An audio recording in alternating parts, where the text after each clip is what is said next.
¿Qué es el síndrome de Gilles de la Tourette? El síndrome de Gilles de la Tourette, o síndrome de Tourette, de manera abreviada, es un trastorno muy conocido que ha sido fuente de burlas y humor siempre. Sin embargo, se trata de una patología muy incapacitante y discriminativa para quien la sufre. El síndrome de Tourette consiste en la producción de movimientos y sonidos repetidos que no se pueden controlar. Son tics motores y vocales que aparecen por una lesión del sistema nervioso. Suele aparecer durante la infancia, más frecuentemente entre los 5 y 9 años. Esta patología fue descrita hace relativamente poco, en torno a los años 80. Se estima que afecta entre a un 1 y a un 3% de la población. Todavía no se conocen bien los mecanismos por los que aparece este trastorno, aunque se sabe que tiene que ver con la genética. El síndrome de Gilles de la Tourette es más que un trastorno nervioso, ya que afecta todos los aspectos de la vida de quien lo sufre, especialmente al plano social. Por ello, en este artículo te explicamos todo lo que debes saber sobre este trastorno. ¿En qué consiste el síndrome de Tourette? La mayoría de personas conocen el síndrome de Tourette como una patología que provoca que estas personas insulten sin control a los demás. No obstante, esta es solo una de las posibles manifestaciones de este síndrome. Las personas que sufren Tourette experimentan tics que no pueden controlar.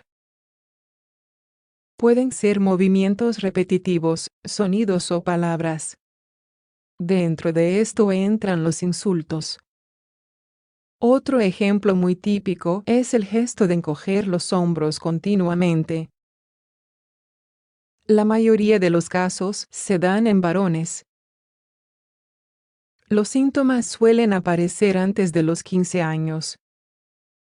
De hecho, el mayor número de casos se expresa por primera vez en torno a los 6 años. Los tics pueden ser más o menos complejos y aparecer con diferente frecuencia. Algunos ejemplos de tics simples son parpadear mucho, retorcer la nariz, toser, aclarar repetidamente la garganta, repetir frases, hacer gestos obscenos e insultar. Es importante saber que, a lo largo de la vida, los tics pueden ir modificándose. Incluso, hay situaciones en las que se agravan. Por ejemplo, cuando la persona está sometida a estrés o a mucho cansancio. Lo normal es que vayan mejorando al llegar a ser adultos. Otro aspecto relevante es el hecho de que el síndrome de Tourette se puede asociar a otras patologías. Es frecuente que estas personas sufran trastorno de déficit de atención e impulsividad. Además, suele haber antecedentes familiares de trastornos obsesivos o del mismo síndrome. ¿Cómo se trata esta patología? Desgraciadamente, el síndrome de Tourette no tiene cura. Sin embargo, existen ciertos medicamentos que ayudan a controlar los tics. Además, cada vez se están creando más formas de terapia y grupos que permiten dar soporte a estas personas. El tratamiento médico va a depender de cada caso y de la gravedad de los tics. Hay pacientes en los que ni siquiera es necesario tomar medicación. Lo cierto es que la mayoría de personas consiguen llevar una vida productiva pese a las dificultades. En primer lugar, se pueden utilizar medicamentos que reducen los niveles de dopamina en el cerebro. El problema es que tienen muchos efectos secundarios, como el aumento de peso.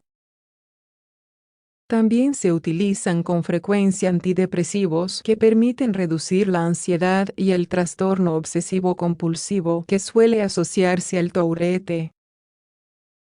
Del mismo modo, muchas veces se requiere tratar el TDAH para mejorar la concentración. Lo cierto es que, además de la medicación, la terapia supone uno de los pilares del tratamiento. Es necesario que estos niños sientan apoyo y trabajen su autoestima. Lo mismo ocurre con las obsesiones y la ansiedad, que pueden mejorar notablemente con la psicoterapia. En conclusión,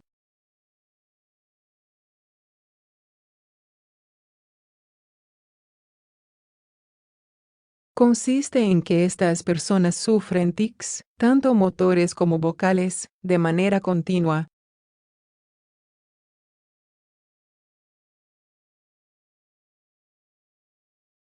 Es importante ser conscientes de lo que afecta psicológicamente esta enfermedad. No podemos permitir que estas personas sigan siendo motivo de burlas y desprecios, ya que se trata de una patología con su consiguiente estigma. Es una responsabilidad social el lograr incorporar a los afectados al funcionamiento de la sociedad.